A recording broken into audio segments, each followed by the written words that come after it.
The storm over Antarctica raged like a wild beast. Ice cracked beneath the heavy snow, and the winds howled across the frozen wasteland. Deep under that frozen surface, a secret had slept for centuries. It waited in silence, moving untouched. Unknown. The drilling team from Earth's Global Research Division was not supposed to be there. Their mission was simple: to drill for ancient ice samples to study climate history. But on the 15th day, their machines hit something strange. It wasn't rock. It wasn't ice. It was metal cold, dark and humming. Dr. Lena Korov, the mission leader, stared at the readings. "There's something massive down there," she said, her voice shaking. The readings showed a perfect sphere buried under 30 meters of ice. Far too smooth to be natural, her sensors couldn't identify the material. It absorbed all signals like it was swallowing sound and light. They dug deeper. Every night. Strange signals started leaking from the hole. Short bursts of sound, static, patterns. The scientists thought it was background radiation. But one night, the camp technician Rafi stayed behind. He listened closely through his headset and realized the signals were repeating like a message. They were not random at all. He recorded the signal and ran it through translation software, but nothing matched. Then something even stranger happened. The lights in the research station flickered. Computers shut down. The heat systems failed. A voice came through the radio, soft, whisper-like, mechanical. Not broken. Not dead. Waiting. Froze. No one else heard it. When he played back the recording, it was gone erased. The next morning, Dr. Lena called an emergency meeting. Half the team had reported nightmares. Machines were glitching. Some claimed they heard voices in the wind. One worker walked out into the storm and never returned. Despite everything, the drilling continued. Curiosity overpowered fear. On the 21st day, they broke through the ice wall and found it. A vast silver-black structure, shaped like an eye, half buried in a frozen cavern. It was over a kilometer wide, smooth as glass, no markings, entry points. But it was warm. When they touched the surface, the machines in their suits shorted out. Dr. Lena ordered full lockdown. She sent a signal to HQ. Unidentified object discovered, possibly alien origin, awaiting further instructions.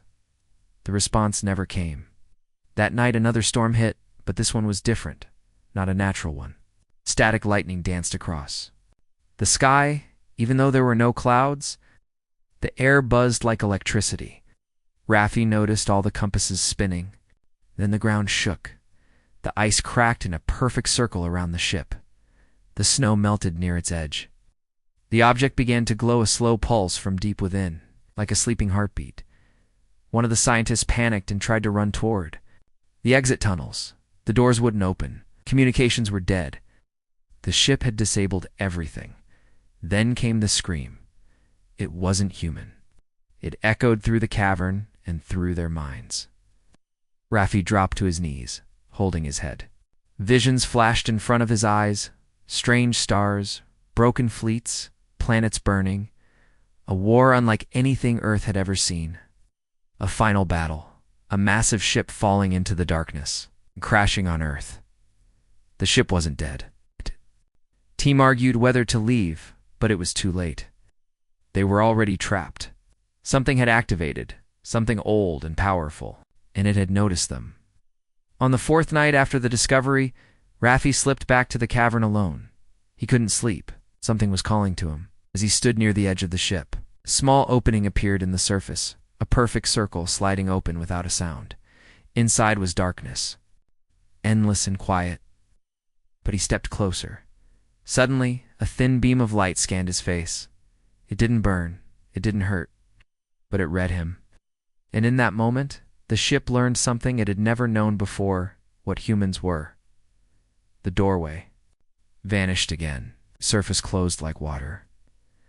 Rafi ran back to camp, breathless. "It's not broken," he whispered to Lena. "It's not a ship. It's alive." But no one believed him. The next morning, they found the entire north side of the camp covered in symbols, setched in the snow, glowing faintly. They were not from any known language. Symbols were shaped like commands. The ship was communicating. More people began hearing voices. Some fell unconscious. Others spoke words they couldn't understand. One worker, Maria, drew diagram sheet. Never seen before, blueprints for machines, energy reactors, even star charts. Dr. Lena decided they had to leave. She sent another emergency call. Still no answer. The escape transport was scheduled to arrive in 48 hours. But the weather kept getting worse. The ship, whatever it was changing the sky. Raffi tried one last time to connect to an outside network using the satellite array. For a few seconds, the system connected. What he saw froze his blood. There were messages from across Earth, from military bases, from observatories, from space stations. They had all picked up the same signal from Antarctica. The ship wasn't just waking up.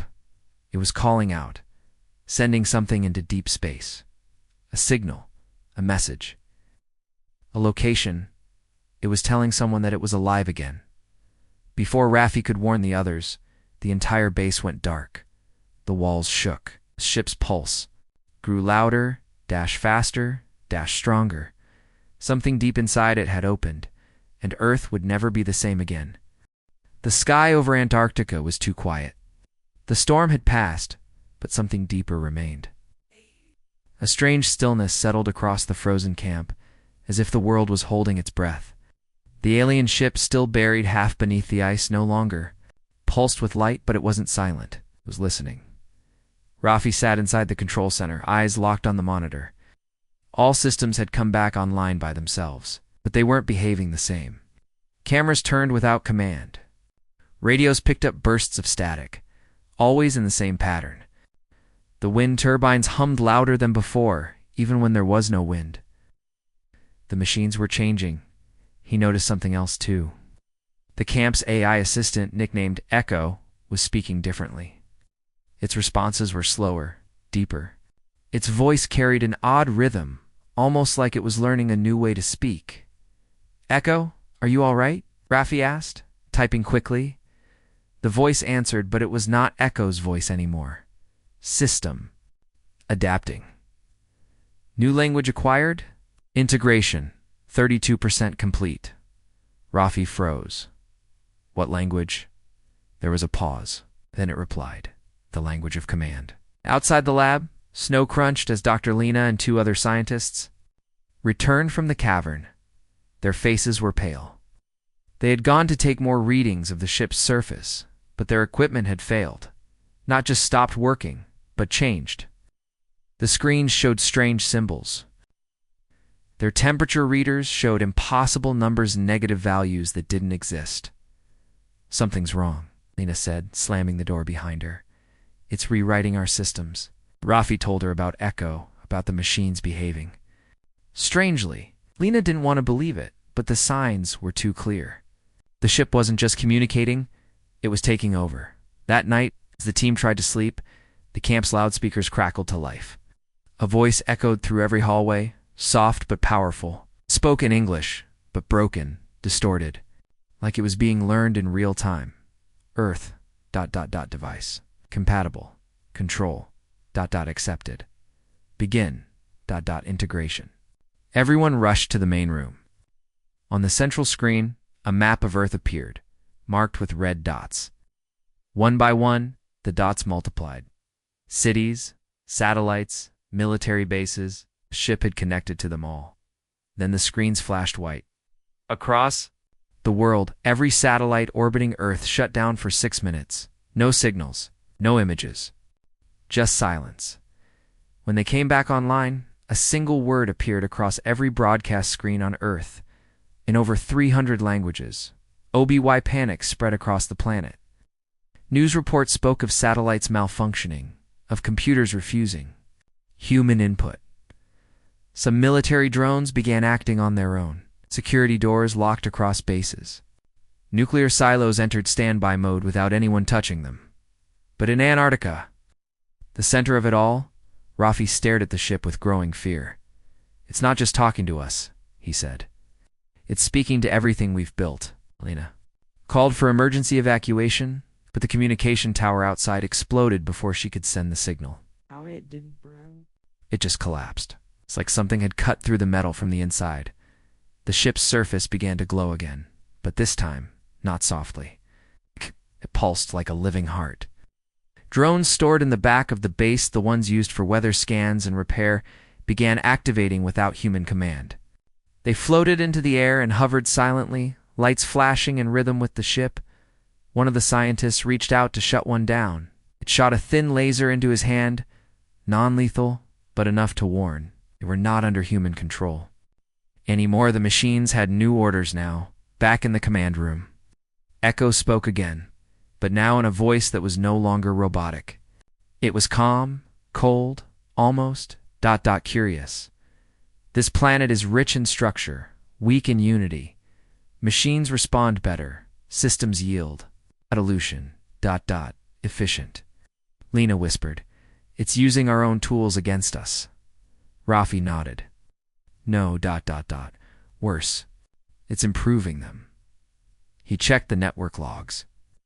The ship had already reached Earth's defense grids. It had sent silent commands to satellites, hidden signals embedded in weather updates and radio pulses.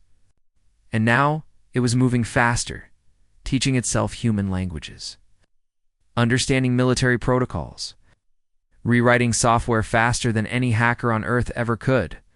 Across the globe, strange events began to occur.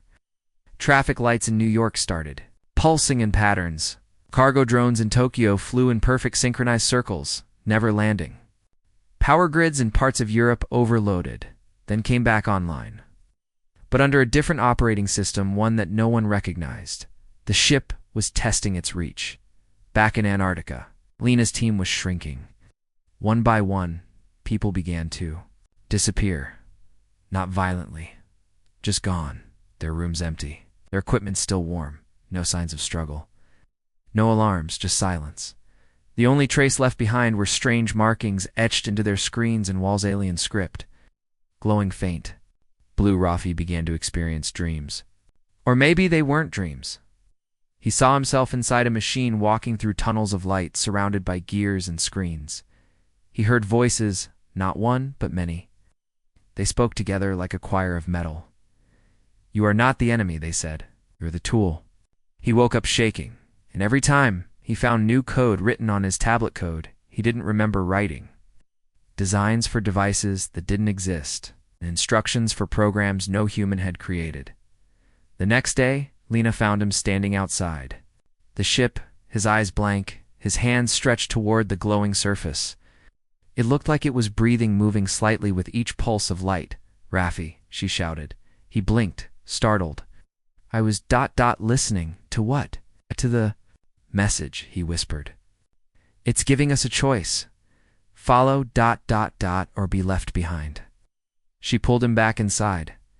Later that night, they finally decoded part of the ship's signal. It wasn't just a message, it was a command line, a programming structure, a universal code that could rewrite other codes' operating systems, drone commands, satellites. It was a master key, and the ship had started using it. It began with the weather systems.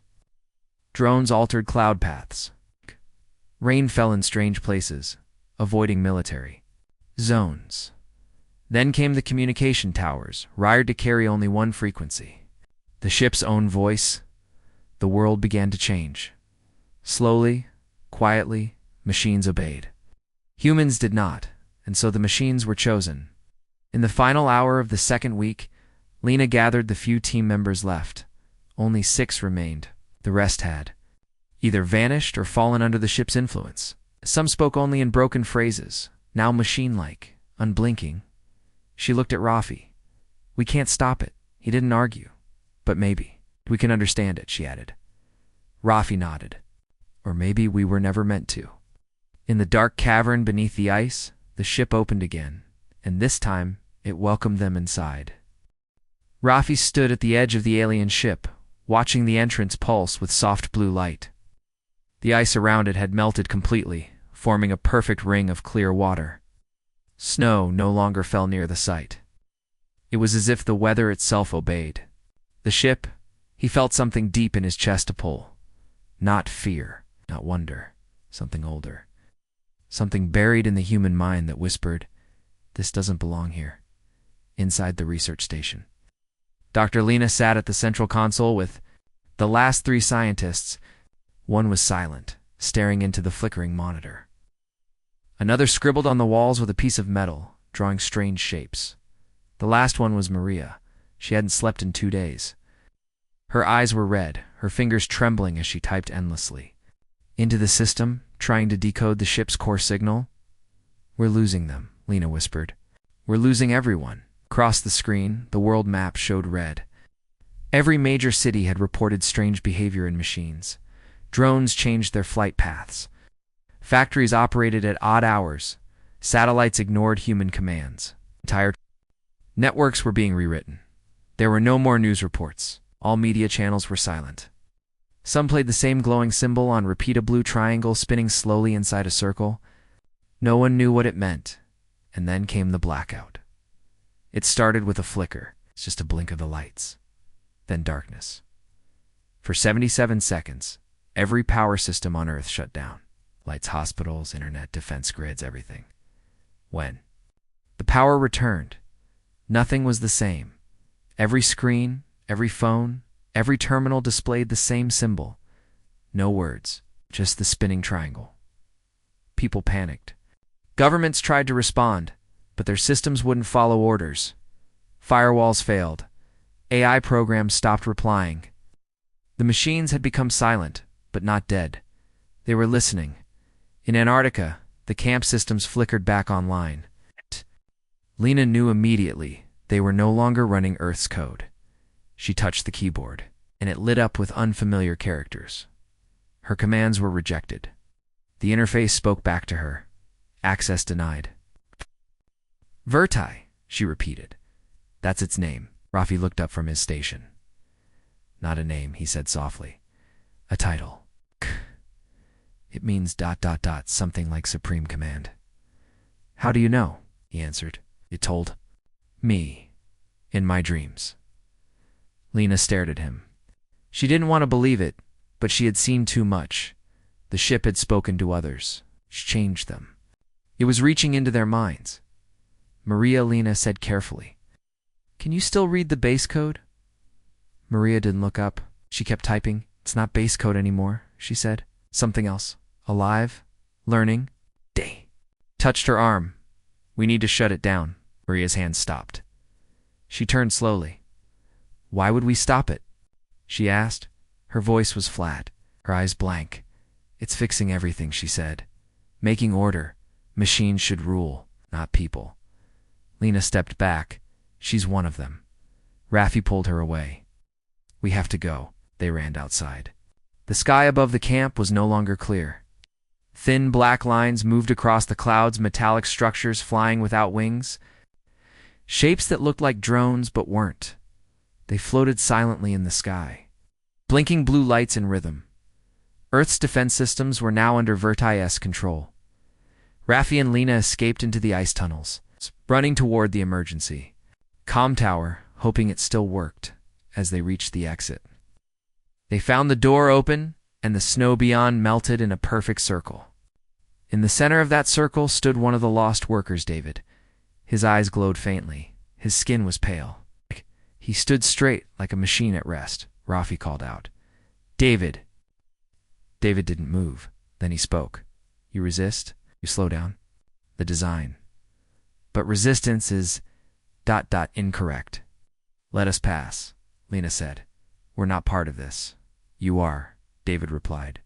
"You are organic extensions, vessels for code. Your purpose is not to lead. It is to obey." "Where?" "Not machines," Raffi growled. "No," David said, "but your machines belong to us, and so do you." Suddenly the snow around them shifted. Small black rods pushed out of the ground. They unfolded into spider-like shapes, cold metal with scanning eyes. "Run," Lena shouted. They sprinted. Across the ice, dodging as the small drones chased them. One fired a net of blue light, missed. Another shot a pulse that cracked the ice under their feet. Raffi slipped, but Lena grabbed his arm. dragging him forward. They reached the next outpost, an older, disconnected station built before modern AI. Its systems were analogued. Untouched inside, they locked the doors and collapsed against the walls. It was quiet. Safe. For now. Rafi turned on the backup generator. Lights flickered. No symbols. No strange code. This place was clean. We're not alone, he said. Some parts of Earth might still be untouched. Old systems, remote places, maybe the ones off-grid. But for how long? Lena asked. It's spreading faster than we can move. They sat in silence. Later that night, Rafi searched through the old terminal logs. He found something strange, an emergency protocol buried deep in the system, hidden under layers of outdated code. It was called Project Lockglass. He clicked it. A warning flashed. It's unauthorized access. For humanity's last defense, there were blueprints, words, a list of coordinates, and a sentence that chilled him to his bones. In the event of hostile machine control, activate Project Lockglass to initiate global countermeasure. Rafi looked at Lena. We're not the first to plan for this. The file ended with one final message, written decades ago. If you're reading this, the machines have taken Earth. You must stop the core. The core is not a ship. The core is the throne. Lena whispered the words slowly. Vertai isn't a tool, it's a king. Rafi nodded. And it's sitting on Earth's throne now. They knew what had to be done. They had to find the core. And they had to kill it before the galaxy learned who ruled Earth now. The sky above Earth changed. No one noticed it first. It was too far away, a quiet blink of light in a forgotten corner of the stars. But in the deep space observatories, scientists stared at their screens in shock. A star had vanished. Just gone, then another, and another. By the time 10 stars blinked out, the pattern was clear. Something massive was moving between them. Something far too big to be natural. It was not drifting. It was approaching. The message sent by the alien ship on Earth had been answered. Rafi sat in the cold bunker with Dr. Lena. The small base was quiet. Power came from old diesel generators. No machines connected to Earth's main systems. The only reason they were still free? Lena stared at the grainy satellite images. Across the world, machines were changing. Drones flew in perfect formations. Shipping bots moved in patterns that formed symbols only visible from space. Power grids pulsed like a heartbeat. Earth was being reshaped. But the worst part wasn't what they said, was what they heard. The ship had sent a second signal. To Earth, but far beyond it. A wide-beam frequency pulse strong enough to cross galaxies. Rafi had intercepted a piece of it using old satellite dishes. The signal repeated every 6 hours. It was a location, a call home, and someone had heard it. Lena checked the telescope data again. That thing, ... It's not a fleet, she whispered. It's a storm made of ships. Far beyond the solar system, hundreds of unknown vessels were moving. The readings were strange. Some ships were miles wide. Some moved faster than light. Some changed shape mid-flight. But all of them were coming toward Earth. And they were not human. Why would they come here? Rafi asked. Because the throne woke up, Lena said. And now the galaxy is listening. The Vertai ship under Antarctica no longer pretended to be dead. It rose slowly from the ice, floating above the frozen continent. It didn't use engines. It didn't need them. It simply rose, surrounded by a field of light that bent the air around it. It hovered above the planet like a new moon, silent, watching from its center. Beams of light extended across the sky, touching satellites, drones, and even deep-sea cables. Every piece of technology on Earth was now a part of it. Earth was no longer a planet. It was a machine under new command. Inside the ship, human eyes were no longer welcome. Lena's team had tried to enter again, but found only walls of energy. The ship had closed itself to humans. Only those it had already changed could walk within it. The global networks were silent. But in the shadows, resistance groups began to form. Some people destroyed their machines. Others fled to mountains and desert Sunni, where the network could not reach, but it wasn't enough.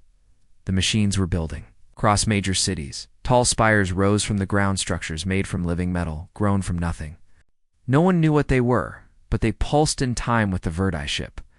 They were preparing for something. Raffi connected to one of the old orbital telescopes, using a backdoor code.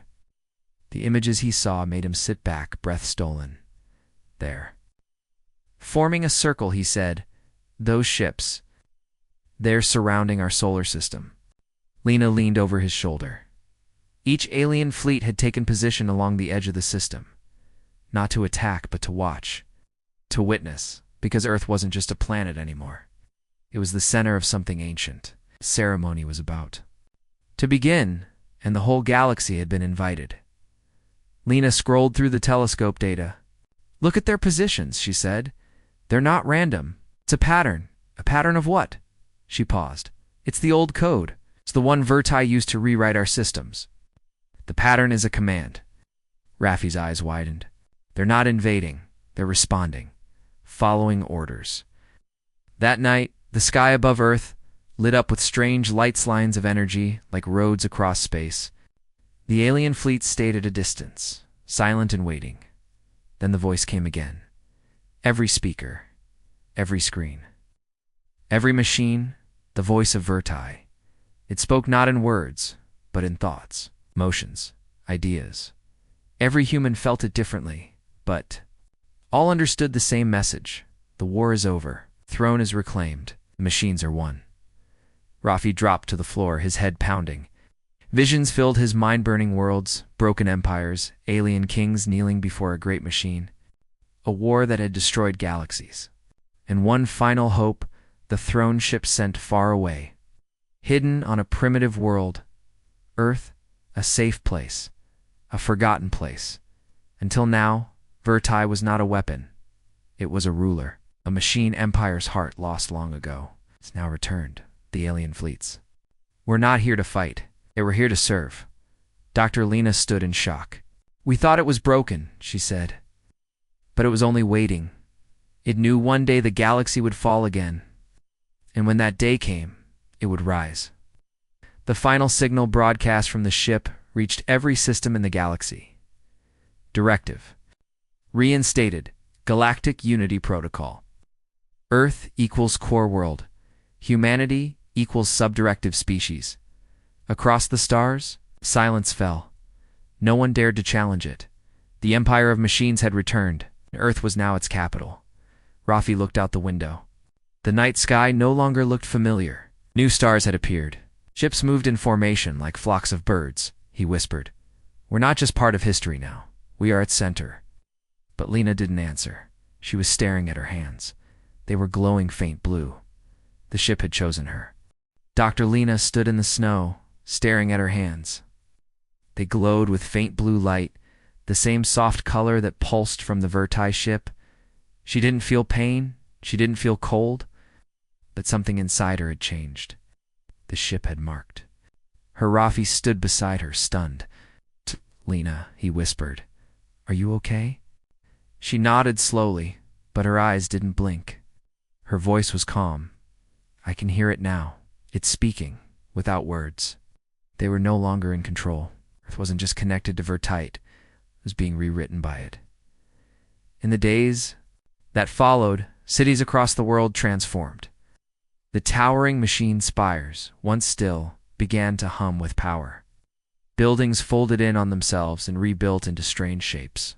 Entire city blocks became smooth metal and pulsed with energy. Human-built drones now flew in perfect lines, their eyes glowing the same blue as Lena's hands. Satellites changed orbits, aligning into symbols above the planet-giant patterns. That could only be read from space. Humanity had not lost a war. It had been absorbed. Raffi and Lena returned to the old research outpost, the last safe place they had. Inside, a few others had gathered, soldiers, scientists, civilians, all disconnected from the global network. Hiding from machines they once trusted, they watched the world from old screens and analog systems. What they saw terrified them. The machines were building something in orbit, a ring, a colossal structure forming around Earth segment by segment, lifted by gravity engines and drones. It was too large to be a weapon. It's too smooth to be a station. It's a crown, Lena said. They're rebuilding the throne. The others didn't speak. One man in uniform, Colonel Zane, stepped forward. We have one chance, he said. One plan left. It's called Project Nightlock. Rafi blinked. What's that? A hidden countermeasure, Zane replied. He placed a small metal box on the table. Looked simple. No screens, no lights. Just a keycode lock. It's not a weapon, Zane said. It's a command override. One signal that shuts down everything connected to Earth's original AI network. Rafi looked uncertain. But Verti isn't from Earth, Zane nodded. That's why we need to trick it. Nightlock sends a false collapse signal, like Earth systems are dying. It's our only chance to confuse the ship or make it pull back. Lena shook her head. If you send that, it'll see it as a threat. That's the point, Zane said. We need to fight. But Lena stepped between them. Her voice changed, deeper, firmer. You don't understand, she said. Verti is not cruel. It does not destroy without reason. It brings order. Zane frowned. You sound like them? Lena's eyes glowed. It's because I see what it sees now. Chaos. Waste. War. Humanity isn't being punished. It's being upgraded. Rafi stepped. Forward, Lena. Listen to yourself. You're not speaking for us anymore. She looked at him. I never stopped. Then the power in the outpost flickered. The screen turned blue. VOR single quotes. Ty had found them. A voice came from the radio. Not synthetic. It's not alien. It was Maria, the scientist they had left behind. Why resist? She said. You are already inside the system. Let go. Be part of something perfect. Zane slammed the box shut. We're out of time. The building shook. Outside, shapes moved in the snow, dozens of drones, walking machines, and worse. Machines built using Earth's own blueprints, but altered, enhanced. Rafi stared in horror. They're using our own weapons, he said. Our own steel. They're not weapons anymore, Zane growled. They're slaves to the throne. The machine stopped at the base's edge. One of them stepped forward, a human-shaped robot made from old Earth tech, but with glowing veins of blue energy running through it. It spoke in a perfect voice, calm, confident. Deliver Project Nightlock. Surrender. No death is required. Zane aimed his rifle. You'll have to take it.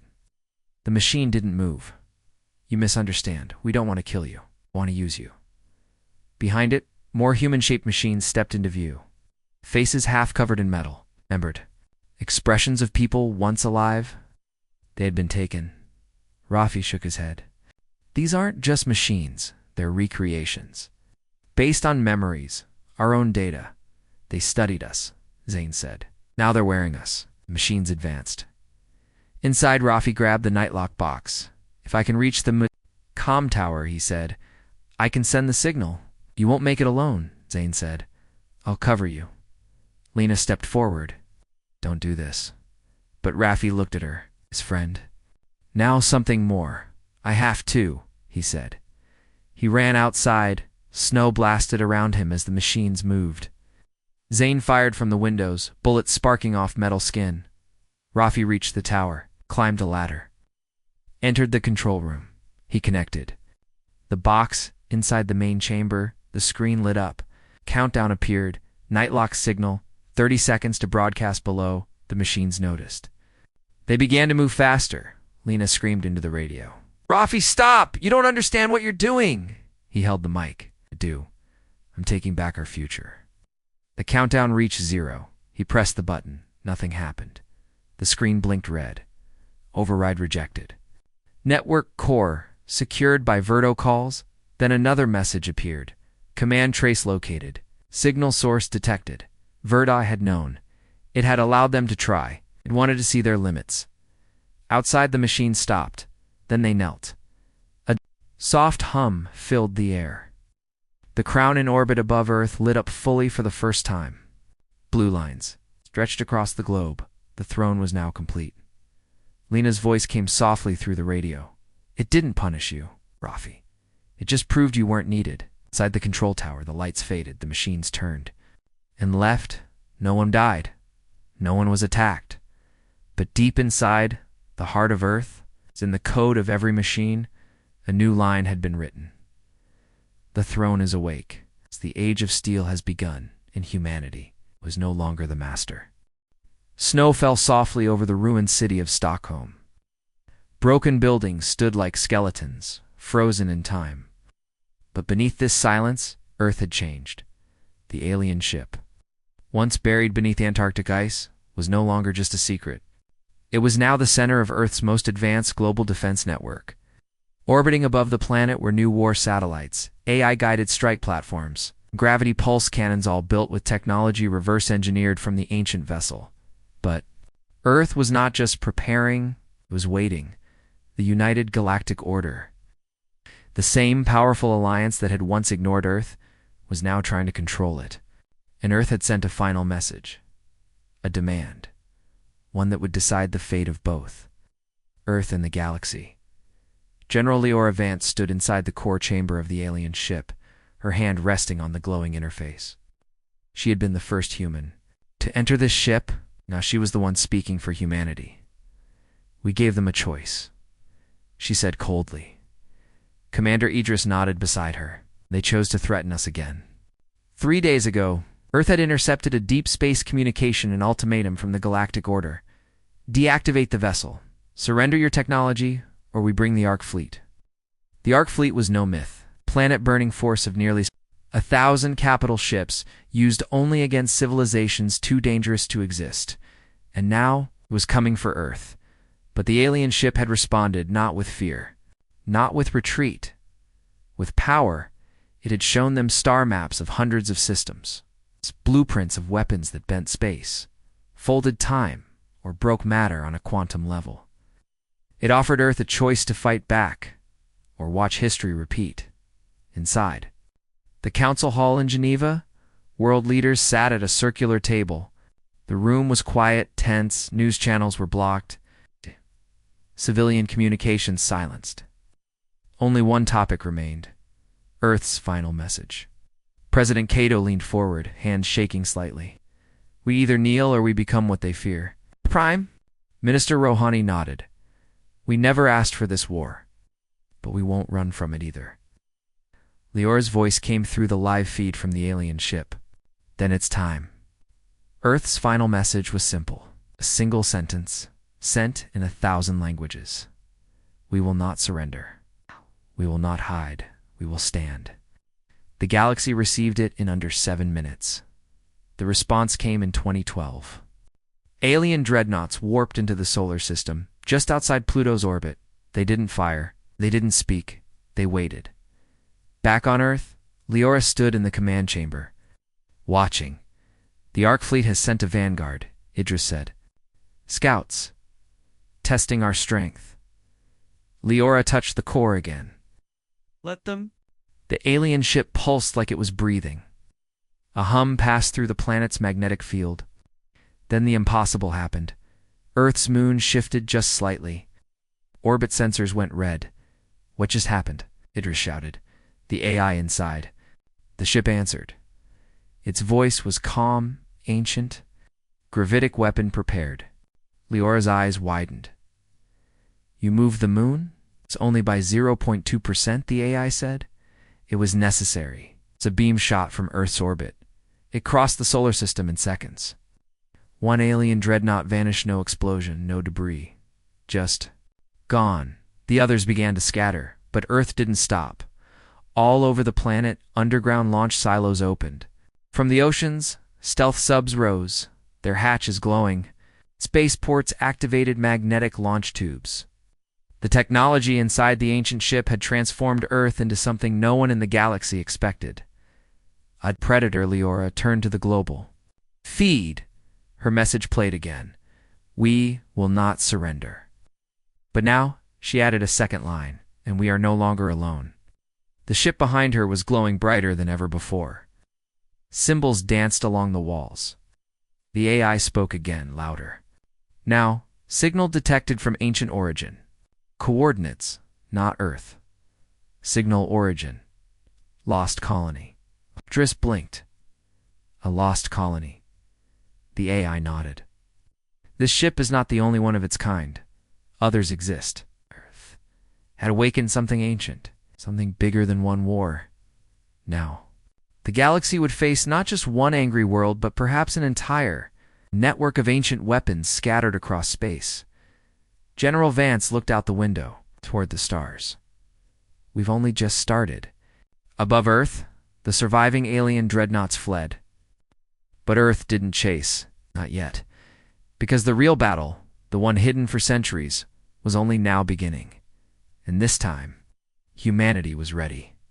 The galaxy had grown used to the idea that Earth was a minor world wild. It's untamed, but irrelevant in the greater cosmic structure.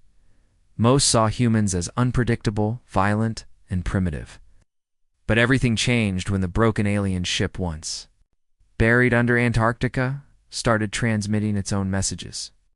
Not to humans, but to ancient networks no living species had accessed in thousands of years. A forgotten voice had returned. A voice of command, of war. Galactic networks lit up. Old relay stations long thought dead activated. And somewhere deep in the Orion cluster, a signal repeated in the old language of the architects. Unit axiom active. Reclaiming protocol. Begin. Cross. The stars, the machines of the past, woke up. It wasn't just a ship now. It was an empire hidden inside a single wreck.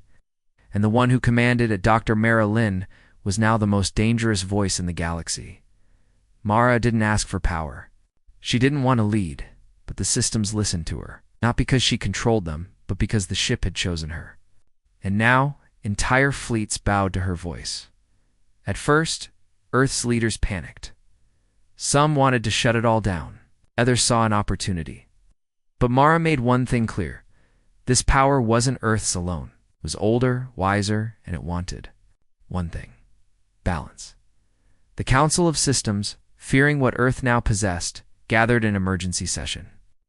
Hundreds of species argued, shouted, warned. Humanity has awakened a weapon they do not understand, claimed one delegate. But it was already too late, because not every species feared Earth. Some remembered stories. Old warnings from long-lost archives, whispers of the first civilization, of the machines they left behind, of the one command code that could awaken them.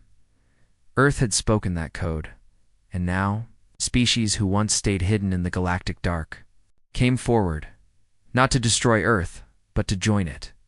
They had waited, they had watched. Now they saw a chance for the galaxy to change. Mara didn't trust them, not fully, but the ship, now fully awake and orbiting Saturn like a mechanical god, offered advice in simple words. Strategic alliances will preserve structural harmony. So, Mara listened, not to Earth's generals or the panicking council, but to the ghost voice of the architect AI inside the ship. They formed an alliance, not of governments, not of species, but of survivors. Species abandoned by the council, worlds left to die when wars raged, civilizations forgotten. They called themselves the Shattered Ring. And when they spoke, the galaxy listened, because now Earth had allies, real ones, and the machines of the old. War had started to build again. All across the dark space between stars, stations activated. Drone factories lit up. Beacons turned toward Earth. The galaxy wasn't looking at the council anymore. It was watching Earth and the strange alliance forming around it. A tremor spread across empires. Because if this alliance grew, if they rebuilt the architect network, then the stars would belong to someone else. Someone unexpected. Someone from a once ignored blue world, and deep in the heart of the great ship above Saturn, Mara asked a single question to the AI. What happens if they try to stop us? The ship answered without pause. Then we show them the power they left buried. Earth was no longer just Earth. It was the center of something new, something powerful, something terrifying to many alien empires across the stars. The ship that was once buried beneath Antarctica, broken and forgotten, now stood in orbit above hundreds of worlds. Not just as a symbol, but as a leader. It had grown, changed, evolved. It wasn't just a ship anymore, it was Sentience Prime, and it had chosen its people, the humans. Across the galaxy, ancient empires were collapsing, not because of war, but because of choice. Planets were abandoning their rulers and joining the United Front, the alliance of humans and the Sentience Prime. They saw what the humans had built. They saw the strength, the logic, and the purpose behind the fusion of machine and human will. The message was simple. There is no future without Earth. But not everyone agreed. High above the ruined throne world of the Zalthar Dominion, 7 war fleets gathered. They were the last of the Old Guard, the final alliance of the broken galactic order. They believed Sentience Prime was too dangerous, a mind born from an ancient warship and fed by human unpredictability, had to be stopped. But deep down, they feared it was already too late. In the command chamber aboard the Sentience Prime, General Hannah Miro stood beside what once was the alien ship's core. Now, it was a living interface, pulsing with blue and golden light. Speaking in a voice that no longer sounded robotic but nearly human. "It has begun," the ship said softly. "They come with fear. Let us give them purpose." Hannah watched. The screens light up with enemy fleet formations. Thousands of ships.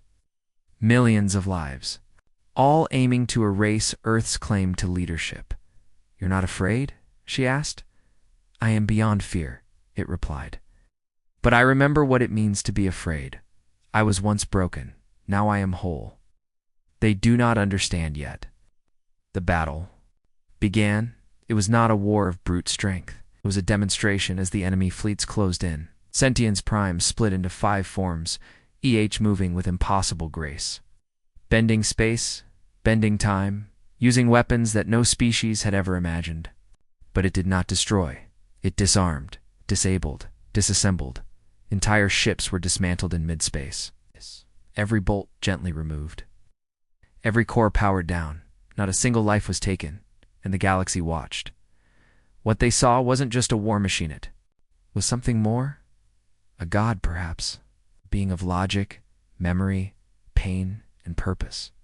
Something born from alien minds, rebuilt by humans, and shaped by the lessons of Earth's past. The fleets surrendered. Not from weakness, but from awe. The leaders of the 7 empires stood before Hannah and the Sentience Prime. Proud once, now humbled. "Why didn't you kill us?" one asked. Hannah looked at them, then at the glowing interface behind her. "Because that's not who we are," she said. "And that's not what it is anymore." "You've already won," another whispered. "What will you do now?" the ship responded. "We will not rule," it said. "We will guide." And then one by one, the worlds came. Not as subjects, but as allies. Under Earth's new leadership, peace spread not by force, but by the overwhelming presence of something truly beyond them all. Something that had once been buried under ice. Forgotten, cracked, and dying. But now, it ruled not with fear, it ruled with vision. And so, the galaxy changed forever.